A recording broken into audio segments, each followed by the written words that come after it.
पार्वती, आखिर एक बेटी का बाप जो ठहरा। पार्वती, अब उसके हाथ पीले करने का समय आ गया है। पर हमारी आनंदी तो अभी सिर्फ 9 साल की है। अभी तो उसके पढ़ने लिखने और खेलने कूदने के दिन हैं। देख पार्वती, लड़कियां पराया धन होती है और जितना जल्दी इन्हें घर से विदा कर दे उतना अच्छा है। कल से आनंदी की पढ़ाई लिखाई बंद।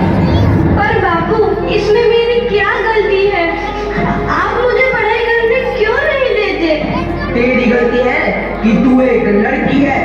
लड़का होती तो क्या बापू? लड़का होती तो क्या? ऐ लड़की, ज्यादा जबान ना चला, नहीं तो जबान हलक से खींचकर बाहर निकाल दूंगा। बापू, मैं पढ़ लिख कर कुछ बनना चाहती हूँ। मेरी पढ़ाई ना रोको बापू। आनंदी, तुझे पढ़ना है तो पढ़, लेकिन सारी उम्र बाप की छाती पर यूं बोझ बनकर ना बैठ। पर बापू, अभी तो मेरी उम्र पढ़ाई लिखाई की है। मुझे पढ़ लिख कर डॉक्टर बनना है। पढ़ाई पढ़ाई पढ़ाई, आज तो तेरी गीता होगा, काम तमाम करके ही छोड़ूंगा। ये ले। नहीं बापू, मत छोड़ो बापू। छोड़ी। नहीं बापू, नहीं। बापू, ये तुमने क्या किया? तुमने मेरी इन किताबों को ही नहीं पढ़ा बापू। मेरी किस्मत फाड़ दी, मेरी किस्मत। ये काफी किताबें ना सिर्फ छोरों के हाथ में अच्छी लगती है, लड़कियों के हाथ में तो सिर्फ मेहंदी अच्छी लगती है, मेहंदी। पर बापू, मैं लड़की हूँ तो क्या हुआ? लड़का और लड़की तो हमारी दोनों आंखों के समान होते हैं। चुप कर आनंदी, और यह एहसान मान कि अब तक जिंदा है तू। कहीं बचपन में गला दबाकर मार दिया होता तो यह तेरी बकबक नहीं सुननी पड़ती आज। पर बापू, मुझे चूल्हा जलाना अच्छा ना लगे है। देख छोरी, जितना जल्दी हो तू चूल्हा जलाना सीख ले, उतना ही अच्छा है तेरे लिए। और हाँ, तेरा ब्याह तो होगा, वो भी कल के कल। अगला जीवन है तुम्हारी यही कहानी। आंचल में है दूध और आंखों में है पानी। मुझे माफ कर दे बेटी, तेरे बापू के जिद के आगे मेरी एक न चलेगी। माफ कर दे बेटी, मुझे माफ कर दे। इस प्रकार मात्र 9 वर्ष की छोटी उम्र में आनंदी का विवाह गोपाल राव जोशी से हो गया। बाल विवाह एक सामाजिक कुरीति है और इस कुप्रथा का शिकार होना पड़ा आनंदी को। 5 वर्ष बाद आनंदी 14 साल की हो गई है। उसके घर एक शिशु ने जन्म लिया है। देखते हैं आगे क्या हो। देखिएगा, इसे क्या हो गया है?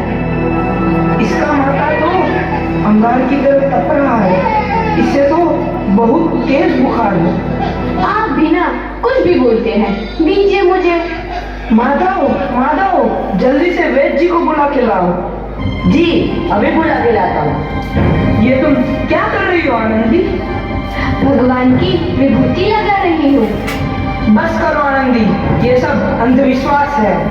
अरे आप यकीन तो कीजिए, भगवान की कृपा से इसका माथा ठंडा हो रहा है और बुखार भी उतर गया है ना बाबू? देखिए, दीजिए मुझे। उठो बाबू, आंखें खोलो, तुम्हें तुम्हारी माँ बुला रही है। आंखें खोलो, देखिएगा इसे क्या हो गया है। आंखें भी नहीं खोल रहा। आंखें खोलो बेटा। आप चुप क्यों है? आंखें खोलो बेटा, आंखें खोलो। आनंदी, हमारा बेटा कभी आंखें नहीं खोलेगा। नहीं, ऐसा नहीं हो सकता।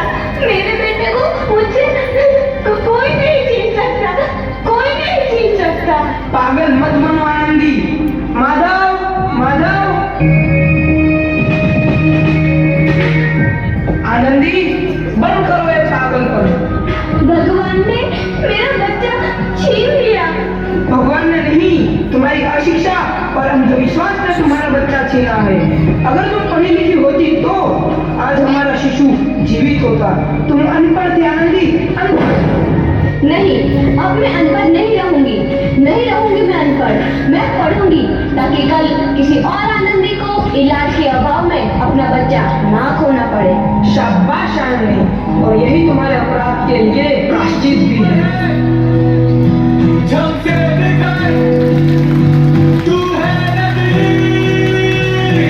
आनंदी, तुम्हारी 12वीं का परिणाम आ गया है। तुमने पूरे कॉलेज में प्रथम स्थान अर्जित किया है। आनंदी, तुम्हारी मेहनत रंग लाई है। तुम्हें शिक्षा वृत्ति मिली है। ये लो तुम्हारे अमेरिका जाने की टिकट। मुझे शिक्षा वृत्ति मिल गई, मैं अमेरिका जा रही हूँ। पर ये सब मैं अकेले कैसे कर पाऊंगी? आनंदी, अपना आप को इतना कमजोर क्यों समझ रही हो? फिर इतना पढ़ने लिखने का क्या फायदा? तुम अभी गंवार की गवार नहीं हूँ मैं अब गवार।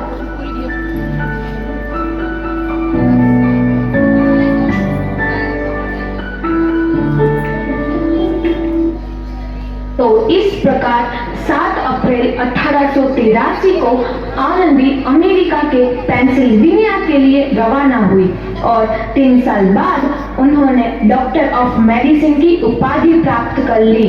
इधर आनंदी के पिता की तबीयत बहुत खराब है। आगे क्या होता है देखते हैं। लगता है अब मेरे जाने का समय आ चुका है। अब मैं नहीं बचूंगा। ऐसा मत बोलो। शहर के सिटी हॉस्पिटल में अमेरिका से डिग्री लेकर कोई बड़ा डॉक्टर आया है। एक बार वहाँ चलकर दिखा लेते हैं। हाँ, सही बोला भैया। कम से कम दिल को तसल्ली तो मिल जाएगी।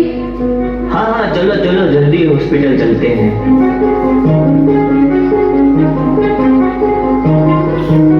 इस मरीज की हालत तो बहुत ही खराब है। कोई चमत्कार ही इसे बचा सकता है। ऐसा मत बोलो भाई। डॉक्टर साहब कब तक आ जाएंगे? लो आ गई डॉक्टर मैडम। डॉक्टर मैडम, जल्दी देखिए, मरीज की हालत बहुत ही खराब है।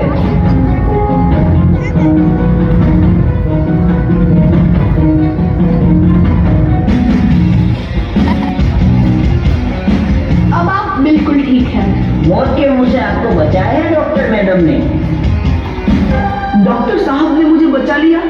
मुझे मिलना है डॉक्टर साहब से। डॉक्टर साहब नहीं, डॉक्टर मैडम बोलो। डॉक्टर मैडम, उन्होंने ही तुम्हें जीवन दान दिया है। लो आ गई डॉक्टर मैडम, मिल लो उनसे। डॉक्टर मैडम, आपका बहुत बहुत धन्यवाद। आपने मेरी जान बचाई। इसके बदले में मैं गरीब भला आपको क्या दे सकता हूँ?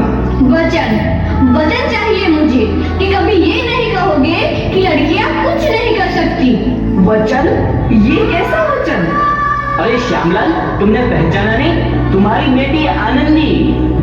आनंदी? मेरी बेटी आनंदी? डॉक्टर? हाँ बापू, वही आनंदी जिसके लिए बचपन में तूने चूल्हा और दूल्हा के अलावा कुछ नहीं सोचा था। आनंदी, आनंदी मेरी बेटी, मुझे माफ कर दे। मैं तेरा गुनहगार हूँ बेटी। नहीं नहीं बापू, वही आनंदी जिसके हाथ पीले करके तुम उसकी सारी जिंदगी काला कर देना चाहते थे। माफ कर दे मुझे मेरी बच्ची, माफ कर दे। मैं अपराधी हूँ मेरी बच्ची, माफ कर दे। नहीं बापू, मैंने तो तेरा एहसान चुकाया है। याद है ना अपना एहसान जो बचपन में तुमने मुझ पर किया था? पहले सुना सुना कर जीते जी मार डाला था मुझको। अब बोल, और किस किस को मारेगा? आनंदी बेटी, मुझे माफ कर दे मेरी बच्ची। मैं तेरा गुनहगार हूँ। बापू, आपने ही तो बोला था किताबें सिर्फ बेटों के हाथ में अच्छी लगती है, बेटियों के हाथ में तो सिर्फ मेहंदी। बेटों और बेटियों में फर्क करना तो आंखों में फर्क करने समान है। एक का पढ़ना और दूसरे का ना पढ़ना सामाजिक अंधकार है बापू, सामाजिक अंधकार।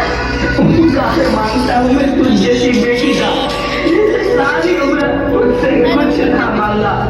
मांगा तो सिर्फ बराबरी का दर्जा। वरना सच तो यह है कि मैं तेरी माफी के लायक भी ना हूँ। तेरी बराबरी कर सके उसके मैं लायक भी ना हूँ मेरी बेटी, मैं लायक भी ना हूँ। अपने बापू को क्या माफ नहीं करोगे आनंदी? माफ कर दो आनंदी, माफ कर दो।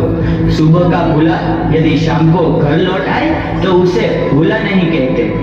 बापू, तो इस प्रकार आनंदीबाई जोशी ने